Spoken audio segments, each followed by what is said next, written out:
హరిప్రియ భక్తి ఛానల్ ప్రేక్షకులకి ముందుగా నమస్కారం. సాధారణంగా కొంతమంది జీవితంలో పెళ్ళికి ముందు పెళ్ళైన తర్వాత మార్పులు అనేవి వస్తూ ఉంటాయి. అసలు ఎందుకు వస్తాయి అలాంటి మార్పులు పెళ్ళైన తర్వాత అనేది మనం ఈరోజు ఈ వీడియోలో తెలుసుకుందాం. న్యూమరాలజీ ప్రకారంగా ఎందుకు వస్తాయి మార్పులు అనేది తెలుసుకోవాలి అంటే ప్రస్తుతం మనతో పాటు ఉన్నారు ప్రముఖ numerologist money power trainer Vishwaksen గారు. వారితో మాట్లాడి తెలుసుకుందాం. నమస్కారం సార్. నమస్కారం. ఓం శ్రీ గురుభ్యో నమః. సార్, చాలామందికి జీవితంలో పెళ్ళైన తర్వాత గొప్పగా ఎదుగుతారు, కొంతమంది పెళ్ళైన తర్వాత కంప్లీట్గా డౌన్ అయిపోతారు. అంటే మరుమాంగళ్య ధారణ అయిన తర్వాత చాలామందికి అప్స్ డౌన్స్ అవుతూ ఉంటాయి. అసలు ఎందుకు అవుతాయి అంటారు సార్ అలాగా? అయితే యాక్చువల్గా మ్యారేజ్ మ్యాచింగ్ న్యూమరాలజీ ఒక గుడ్ కాన్సెప్ట్ అండి. ఓకే, చూడండి, చాలామంది నాకు ఏం డౌట్ అడుగుతారంటే, సరే ఇప్పుడు జాతకాలు చూసేటప్పుడు మంచి ముహూర్తాలు చూసే పెళ్ళిళ్ళు చేస్తారు కదా, మరి పెళ్ళిళ్ళు చేసినప్పుడు మళ్ళీ ఎందుకు విడిపోతున్నారు? ఒక 2 సంవత్సరాలకో 3 సంవత్సరాలు, కొంతమంది కొంత నెలల వ్యవధిలోనే విడిపోతున్న వాళ్ళు ఉన్నారు. మరి జాతకాలు చూసేటప్పుడే వాళ్ళు జాగ్రత్తగా చూడరా అని అంటారండి. అయితే జాతకాలు చూసేటప్పుడు ఏం చూస్తారంటే వాళ్ళ గుణాలు మాత్రమే చూస్తారండి. కానీ న్యూమరాలజీలో ఏం చూస్తారంటే ఒక డేట్ ఆఫ్ బర్త్కి ఏమేం చూడాలి, ఒక డేట్ ఆఫ్ బర్త్లో ఏం చూస్తే ఈ మ్యారేజ్ సక్సెస్ అవుతుంది, ఫెయిల్ అవుతుంది అని మనం చెప్పొచ్చు అనే విషయాలు ఈరోజు మనం చాలా క్లుప్తంగా తెలుసుకుందాం. డేట్ ఆఫ్ బర్త్ అనాలిసిస్లో కనుక కరెక్ట్గా తెలుసుకోగలిగితే ఏ వ్యక్తిని మనం చేసుకోవచ్చు, చేసుకున్న తర్వాత మన లైఫ్ ఎలా ఉండబోతుంది, ఆల్రెడీ పెళ్ళిళ్ళు చేసుకున్న వాళ్ళ జీవితాలు ఎలా ఉన్నాయి అనేది ఒక క్లారిటీగా మనం తెలుసుకుందాం.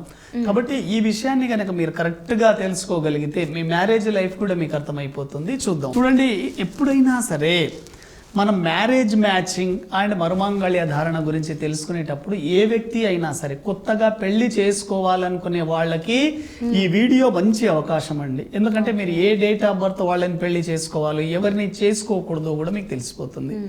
కాబట్టి మ్యారేజ్ మ్యాచింగ్ చూసేటప్పుడు 5 విషయాలు పరిగణలోకి తీసుకోవాలి. ఇదే రూల్స్ భార్యాభర్తలకైనా అప్లికబుల్ అవుతుంది. కాబట్టి ముందుగా మ్యారేజ్ చేసుకోవాలనుకునే వాళ్ళు ఈ రూల్స్లో మొట్టమొదటి రూల్ ఏంటి అంటే డేట్ ఆఫ్ బర్త్కు మ్యాచ్ కావాలి. అంటే దీంట్లో డెస్టినీతో సంబంధం లేదండి, ఓన్లీ డేటుతోనే సంబంధం. కాబట్టి మీ డేటు వాళ్ళ డేటు లక్కీ అయి ఉండాలి. అది ఎలా తెలుస్తుంది? అది ఉదాహరణకి 1వ నంబర్లో మీరు పుట్టారనుకోండి, మీరు 3వ నంబర్ వాళ్ళని చేసుకోవచ్చు, 5వ నంబర్ వాళ్ళను చేసుకోవచ్చు, 1వ నంబర్ వాళ్ళని కూడా చేసుకోవచ్చు, 1, 3, 5 వాళ్ళని చేసుకోవచ్చు. ఎవరిని చేసుకోకూడదు, ఇది చాలా ఇంపార్టెంట్. 1, 10, 19, 28 తేదీలలో పుట్టిన వాళ్ళు 8వ తేదీలో పుట్టిన వాళ్ళని చేసుకోకూడదు. ఎందుకంటే 1 నంబర్ సన్, 8 నంబర్ సాటర్న్, అంటే sun and Saturn opposite planets. కాబట్టి 1లో పుట్టిన వాళ్ళు ఎట్టి పరిస్థితుల్లో 8 వాళ్ళని చేసుకోకూడదు. ఎందుకంటే 8 దీనికి చాలా యాంటీ అండి, చాలా అగ్రెసివ్గా ఉంటారు ఇద్దరు. అదేవిధంగా 2వ తేదీలో పుట్టిన వాళ్ళు 2, 11, 20, 29లో పుట్టిన వాళ్ళు 8 వాళ్ళని చేసుకోకూడదు. అంటే 8, 17, 26 వాళ్ళని చేసుకోకూడదు. అదేవిధంగా 4, 13, 22, 31 తేదీ వాళ్ళని చేసుకోకూడదు. అదేవిధంగా 9, 18, 27 వాళ్ళని చేసుకోకూడదు. అంటే 2వ నంబర్ వాళ్ళు 8 సిరీస్ని చేసుకోకూడదు, 4 సిరీస్ని చేసుకోకూడదు, 9 సిరీస్ని చేసుకోకూడదు. 2 వాళ్ళు ఎవరిని చేసుకుంటే చాలా బాగుంటుంది? 2వ నంబర్ వాళ్ళు 5వ నంబర్ వాళ్ళని చేసుకోవచ్చు, 1వ నంబర్ని చేసుకోవచ్చు, 6వ నంబర్ని చేసుకోవచ్చు, 7 వాళ్ళని చేసుకోవచ్చు. చాలా చాలా బాగా కలిసి వస్తుందండి. కానీ 8, 4, 9ని మాత్రం చేసుకోకూడదు, చాలా డేంజర్. అదేవిధంగా 3వ నంబర్ సిరీస్ 3, 12, 21, 30 తేదీలలో పుట్టిన వాళ్ళు వీళ్ళు 6వ నంబర్ సిరీస్ వాళ్ళని చేసుకోకూడదు. ఇది చాలా చాలా ఇంపార్టెంట్ అండి. నేను చాలా వరకు చూశాను, ఆ 3లో పుట్టిన వాళ్ళు 6వ తేదీ వాళ్ళని చేసుకుంటే విడిపోతారు. అంటే 3, 12, 21, 30 తేదీలలో పుట్టిన వాళ్ళు 6, 15, 24 తేదీలలో పుట్టిన వాళ్ళని చేసుకోకూడదు. చాలా ఒడిదొడుకులు ఉంటాయి, ఎందుకంటే 2 ఆపోజిట్ నంబర్స్. ఎవరిని చేసుకోవచ్చు? 3 వాళ్ళు 1 వాళ్ళని చేసుకోవచ్చు, 2 వాళ్ళని చేసుకోవచ్చు, 5 వాళ్ళని చేసుకోవచ్చు. చాలా చాలా బాగుంటుంది. అదేవిధంగా 4వ number series, me date of birth గనక 4, 13, 22, 31 అయితే మీరు ముఖ్యంగా 2వ నంబర్ వాళ్ళని చేసుకోకూడదండి. కాబట్టి 4వ నంబర్లో పుట్టిన వాళ్ళు 2 వాళ్ళని చేసుకోకూడదు, 8 వాళ్ళని చేసుకోకూడదు, 9 వాళ్ళని చేసుకోకూడదు. అంటే ఈ సిరీస్ 9వ నంబర్ సిరీస్ అంటే 9, 18, 27, 8, 17, 26, 2, 11, 20, 29 వాళ్ళని చేసుకోకూడదు. ఎవరిని చేసుకోవాలి 4వ నంబర్ వాళ్ళు? 4వ నంబర్ వాళ్ళు మొట్టమొదటిసారిగా 7వ నంబర్కి ప్రాధాన్యత ఇవ్వాలి. 7, 16, 25 వాళ్ళని చేసుకోవాలి. ఎందుకంటే 4వ నంబర్కి హెడ్ ఉంటుంది, 7వ నంబర్కి బాడీ ఉంటుంది. కాబట్టి బ్రెయిన్ అండ్ బాడీ మ్యాచ్ అవుతుంది. కాబట్టి వెరీ వెరీ సక్సెస్ఫుల్ కాంబినేషన్. అదేవిధంగా 6వ నంబర్ సిరీస్ని కూడా చేసుకోవచ్చు 4 వాళ్ళు. అంటే 4వ నంబర్ సిరీస్ వాళ్ళు 7వ నంబర్ని, 6వ నంబర్ని, 1వ నంబర్ని, 5వ నంబర్ని కూడా చేసుకోవచ్చు. ఎవరిని చేసుకోకూడదు 4వ నంబర్ వాళ్ళు? 2 కానీ 8 కానీ 9 వాళ్ళని చేసుకోకూడదు. 5వ నంబర్ వాళ్ళు అందరినీ చేసుకోవచ్చు అండి, వీళ్ళకి రూల్స్ ఏం లేదు. 5వ నంబర్ వాళ్ళు అందరినీ చేసుకోవచ్చు. 6వ నంబర్ ఎవరిని చేసుకోకూడదు? 3వ నంబర్ వాళ్ళని తప్ప అందరినీ చేసుకోవచ్చు. ఎందుకంటే 3, 12, 21, 30లో పుట్టిన వాళ్ళు 6వ నంబర్తో పడదు, వీళ్ళ జీవితము గొడవలు ఉంటాయి ఇప్పుడు. అదేవిధంగా 7వ నంబర్లో పుట్టిన వాళ్ళు మ్యాచ్ ఎవరికి బాగుంటుందంటే 4 వాళ్ళకి. 4కి 7తో బాగుంటుంది, 7కి 4తో బాగుంటుంది. అంత యాంటీగా ఉండవు వీటికి. నెక్స్ట్ 8వ నంబర్, 8వ తేదీలో పుట్టిన వాళ్ళు, 8, 17, 26 తేదీలో పుట్టిన వాళ్ళు మెయిన్గా 1వ నంబర్ని అవాయిడ్ చేయాలి. అంటే 1, 10, 19, 28 తేదీలలో పుట్టిన వాళ్ళను అవాయిడ్ చేయాలి. అదేవిధంగా 2, 11, 20, 29లో పుట్టిన వాళ్ళని అవాయిడ్ చేయాలి. ఎందుకంటే 8వ నంబర్కి 1వ నంబర్ పడదు, 2వ నంబర్ పడదు, అదేవిధంగా 4వ నంబర్ కూడా పడదు. ఎందుకంటే 4, 13, 22, 31లో పుట్టిన వాళ్ళు కూడా పడడు, మిగతా వాళ్ళంతా పడతారండి. ఎవరిని చేసుకుంటే వీళ్ళకి బాగా కలిసి వస్తుంది? 8 వాళ్ళు. 5 సిరీస్లో పుట్టిన వాళ్ళని చేసుకోవచ్చు, 6 సిరీస్లో పుట్టిన వాళ్ళని చేసుకోవచ్చు, 3 సిరీస్లో పుట్టిన వాళ్ళని కూడా చేసుకోవచ్చు. అంటే 5, 14, 23 తేదీ వాళ్ళు చాలా బాగుంటుంది. 6, 15, 24 వాళ్ళు వెరీ వెరీ ఎక్సలెంట్. అదేవిధంగా 3, 12, 21, 30 చాలా చాలా బాగుంటుంది. 1, 2, 8 వాళ్ళని మాత్రం చేసుకోకూడదు. 8లో పుట్టినప్పటికీ కూడాను ఎటువంటి వాళ్ళు 8 వాళ్ళని చేసుకోకూడదు.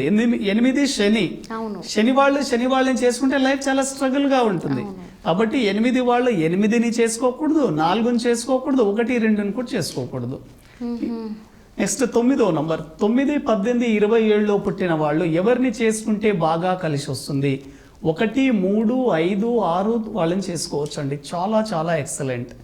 ఎవరిని చేసుకోకూడదు అంటే 2వ నంబర్ సిరీస్ వాళ్ళని చేసుకోకూడదు, 4వ నంబర్ సిరీస్ వాళ్ళని చేసుకోకూడదు. అంటే 2, 11, 20, 29లో పుట్టిన వాళ్ళని చేసుకోకూడదు. అదేవిధంగా 4, 13, 22, 31 వాళ్ళని చేసుకోకూడదు. Very very very important. అయితే జన్మ సంఖ్యనే చూసుకోండి. మీ బర్త్ నంబరు వాళ్ళ బర్త్ నంబర్నే చూసుకోండి, డెస్టినీతో సంబంధం లేదు. సెకండ్ పాయింట్ ఏంటంటే, ఒకవేళ మీకు బర్త్ మ్యాచ్ అయినప్పుడు, లక్కీగా ఉన్నప్పుడు మీరు నెక్స్ట్ ఏం చూడాలి దాంట్లో అంటే, మీ ఇద్దరి డేట్ ఆఫ్ బర్త్లో 5 and 6 ఉన్నాయా లేదా చూడాలి. భార్యాభర్తల ఇద్దరిలో, పెళ్లి చేసుకోబోయే ఇద్దరి జంటల్లో ఏ ఒక్కరిలో అయినా 5వ నంబర్ 6వ నంబర్ అయినా ఉండాలి. ఈ 5, 6 ఇద్దరిలో అయినా ఉండొచ్చు, ఏ ఒక్కరిలో ఒక్కొక్క నంబర్, ఒకరిలో 5 ఇంకొకరిలో 6 అయినా ఉండొచ్చు. ఒకటి సరిపోద్ది. ఒకటి భార్యలో 5 అయినా ఉండొచ్చు, భర్తలో 6 అయినా ఉండొచ్చు, లేదా ఇద్దరిలో 2 అయినా ఉండొచ్చు. ఏంటి వీటి ఇంపార్టెన్స్ ఏంటి అంటే, 5వ నంబర్ అనేది బంధాన్ని గట్టిగా కలిపి ఉంచుతుంది ఫెవికల్ లాగా. 6వ నంబర్ అనేది లగ్జరీస్ ఇస్తుంది జీవితంలో. పెళ్ళైన తర్వాత చాలామంది సుఖంగా ఉండరు. కారణం ఏమిటంటే 6వ నంబర్ ఉండదు వాళ్ళ డేట్ ఆఫ్ బర్త్లో. డేట్, మంత్, ఇయర్లో ఎక్కడైనా సరే 6వ నంబర్ గనక లేకపోతే భార్యాభర్తలకి సుఖం ఉండదు. అన్నీ ఉంటాయి కానీ సుఖం మాత్రం అనుభవించరు పెళ్ళైన తర్వాత. కాబట్టి భార్యాభర్తల మధ్య అన్యోన్యత ఉందా లేదా అంటే 6వ నంబర్ని బట్టి చెప్పొచ్చు. కాబట్టి ఒక గుడ్ ఫ్యామిలీ, లగ్జరీ లైఫ్ ఉండాలంటే 5వ నంబర్ 6వ నంబర్ 2 ఉండాలి. డేట్ ఆఫ్ బర్త్ మ్యాచ్ అయింది, 5, 6 ఉన్నాయి. మూడో పాయింట్ ఏం చూడాలంటే డేట్ ఆఫ్ బర్త్లో number sharing very very important అండి. అంటే మీ డేట్ ఆఫ్ బర్త్లో ఏ నంబర్స్ ఉన్నాయి, అతని డేట్ ఆఫ్ బర్త్లో ఏ నంబర్లు ఉన్నాయి, రెండు కాంబినేషన్లో షేర్ చేయాలి. ఒక వ్యక్తి డేట్ ఆఫ్ బర్త్లో 15వ నంబర్ ఉంది, ఇంకో వ్యక్తి డేట్ ఆఫ్ బర్త్లో 23వ నంబర్ ఉంది. అంటే 15వ నంబర్ అంటే ఇక్కడ 1వ నంబర్ 5వ నంబర్ ఉంది, ఇంకో డేట్ ఆఫ్ బర్త్లో 2, 3 ఉంది. అంటే 1, 5 ఆ వ్యక్తికి కలుస్తాయి, 2, 3 ఈ వ్యక్తికి కలుస్తాయి. ఇలా నంబర్ షేరింగ్ ఏమేమి ఉన్నాయో చూసుకోవాలి. నంబర్ షేరింగ్ చాలా ముఖ్యం. 4వ పాయింట్ ఏంటి అంటే భార్యాభర్తలు పెళ్లి చేసుకునే ముందు నేమ్ నంబర్ చాలా జాగ్రత్తగా చూసుకోవాలి. అయితే అబ్బాయిలకి నేమ్ కరెక్షన్ చెయ్యొచ్చు, కానీ అమ్మాయిలకి పేరు మార్చుకునే అవకాశం కూడా ఉంది. ఇది చాలా చాలా ఇంపార్టెంట్. అదే విధంగా marriage dates very very very very important. ఇవన్నీ బాగున్నప్పుడు మీరు అన్లక్కీ మ్యారేజ్ డేట్లో గనక మ్యారేజ్ చేసుకోగలిగితే జీవితం అంతా మీరు కష్టాల కడలిలో కూరుకొని పోతారు. మీ డేట్ ఆఫ్ బర్త్కి డేట్ ఆఫ్ బర్త్ మ్యాచ్ అయింది, డేట్ ఆఫ్ బర్త్లో 5, 6 ఉన్నాయి, number sharing very very excellent ఉంది, పేరు బాగానే ఉంది. కానీ మ్యారేజ్ డేట్ గనక అన్లక్కీగా ఉంటే ఆరోగ్య సమస్యలు, ఆర్థిక సమస్యలు, కుటుంబంలో గొడవలు, అదేవిధంగా సంతాన సమస్యలు, వృత్తి ఉద్యోగ వ్యాపారంలో సమస్యలు, ఒడిదొడుకులు, స్ట్రగుల్స్, డిలే, డిస్టర్బెన్సెస్ ఇవన్నీ రావడానికి కారణం మీ మ్యారేజ్ డేటే. మ్యారేజ్ డేట్ గనక 4వ నంబర్ సిరీస్లో అయినా ప్రమాదమే, 5వ నంబర్ సిరీస్లో అయినా ప్రమాదమే, 7వ నంబర్ సిరీస్లో అయినా ప్రమాదమే, 8 అయినా చాలా చాలా ప్రమాదం అండి. 4వ నంబర్ సిరీస్ అంటే 4, 13, 22, 31 తేదీలలో ఎవరూ పెళ్లిళ్ళు చేసుకోకూడదు. అదేవిధంగా 7వ నంబర్ సిరీస్ అంటే 7, 16, 25లో పెళ్లిళ్ళు చేసుకోకూడదు. 8, 17, 26లో పెళ్లిళ్ళు చేసుకోకూడదు. ఎందుకంటే 4, 7, 8 Rahu, Ketu, Shani slow planets, disturbances, struggling planets. Financial problems, సంతాన సమస్యలు, ఆరోగ్య సమస్యలు, ఆర్థిక సమస్యలు, కెరియర్లో డిస్టర్బెన్సెస్ ఉంటాయి ఇవన్నీ. కాబట్టి చేసుకోకూడదు. అదేవిధంగా 5th మెర్క్యూరీ ఈజ్ ఏ నపుంసక ప్లానెట్ అండి ఇది. కాబట్టి దీంట్లో కూడా పెళ్లి చేసుకోకూడదు. 5, 14, 23లో ఈ డేట్లలో గనక మీరు పెళ్లిళ్ళు చేసుకుంటే అన్ని ఇబ్బందులే ఉంటాయి. ఇప్పుడు అందరికి వచ్చే సందేహం ఏమిటంటే సార్ ఈ నెగిటివ్ డేట్లలో మరి మా మ్యారేజ్ అయింది, ఏంటి పరిష్కారం అంటే 4, 7, 8, 5 నంబర్ల కాంబినేషన్లో మీకు మ్యారేజ్ అయితే మీరు ఎటువంటి ఇబ్బంది పడాల్సిన అవసరం లేదు. మీరు గనక మరుమాంగళ్య ధారణ చేసుకోగలిగితే 100% సక్సెస్ అవుతారు. మరుమాంగళ్య ధారణ అనేది మీ జీవితానికి ఒక కొత్త నాంది పలుకుతుంది. దీన్ని బ్రహ్మముహూర్తంలో చేసుకోవాలి. ఉదయం పూట మరుమాంగళ్య ధారణ 3 to 5 AM బ్రహ్మముహూర్తంలో చేసుకోవాలి. హిందువులైతే తిరుపతి, శ్రీశైలం, యాదగిరిగుట్ట ఇలా పుణ్యక్షేత్రాల్లో చేసుకోవచ్చు. ముస్లింలు అయితే ఇంట్లోనే మీ మత పెద్దని పిలుచుకొని బ్రహ్మముహూర్తంలో చేసుకోవచ్చు. క్రిస్టియన్స్ అయితే మీ చర్చిలో చేసుకున్నా సరిపోతుంది.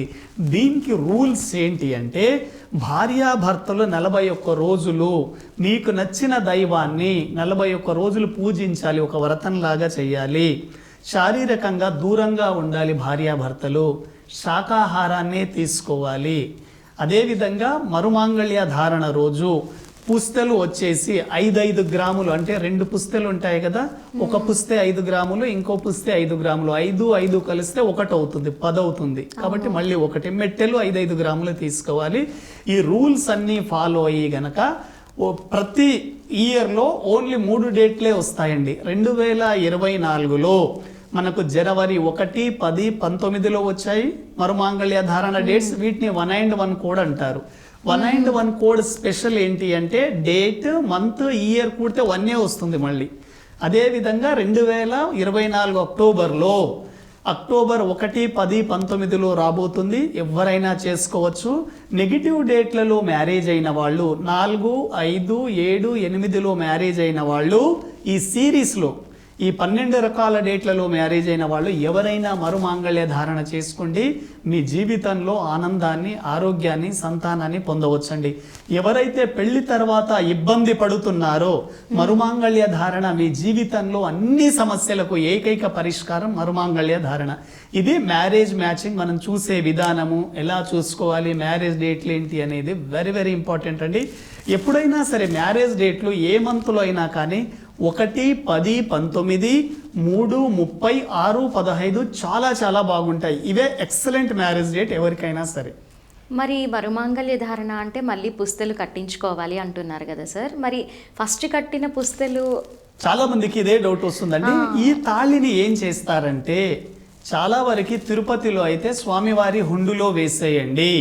ఎందుకంటే మీ యొక్క మాంగళ్యాన్ని ఆయన చేతిలో మీరు పెట్టడం ద్వారా దోషం అనేది పోతుంది. చాలా చాలా ఎక్సలెంట్ గా ఉంటుంది. మరుమాంగళ్య ధారణ చేసుకుని మీ జీవితంలో ఆనందాన్ని ఆరోగ్యాన్ని పొందుతారని మనస్ఫూర్తిగా కోరుకుంటున్నాను. Thank you very much. Thank you sir. So విన్నారు కదా, మ్యారేజ్ అయిన తర్వాత కూడా ఇలాంటి కష్టాలు ఎదుర్కొనే వాళ్ళకి వాళ్ళ మ్యారేజ్ డేట్ అనేది కరెక్ట్గా ఉండదు. విశ్వాక్సేన్ గారు చెప్పినట్లుగా మీరు గనక ఆలోచిస్తే మీ డేట్ ఏదో మీకే తెలుస్తుంది. అలాంటి డేట్స్ ఏవైనా ఉన్నవాళ్ళు మరుమాంగల్య ధారణ చేసుకుంటే సక్సెస్ అవుతారు అని చెప్తున్నారు. కాబట్టి విశ్వాక్సేన్ గారు చెప్పినట్లుగా పాటించి మరుమాంగల్య ధారణ చేసుకుంటే మీ జీవితంలో మరింత సక్సెస్ అవుతారు. సో ఇలాంటి వీడియోస్ కోసం మా ఛానల్ని మర్చిపోకుండా సబ్స్క్రైబ్ చేసుకోండి. మరో వీడియోలో మళ్ళీ కలుద్దాం.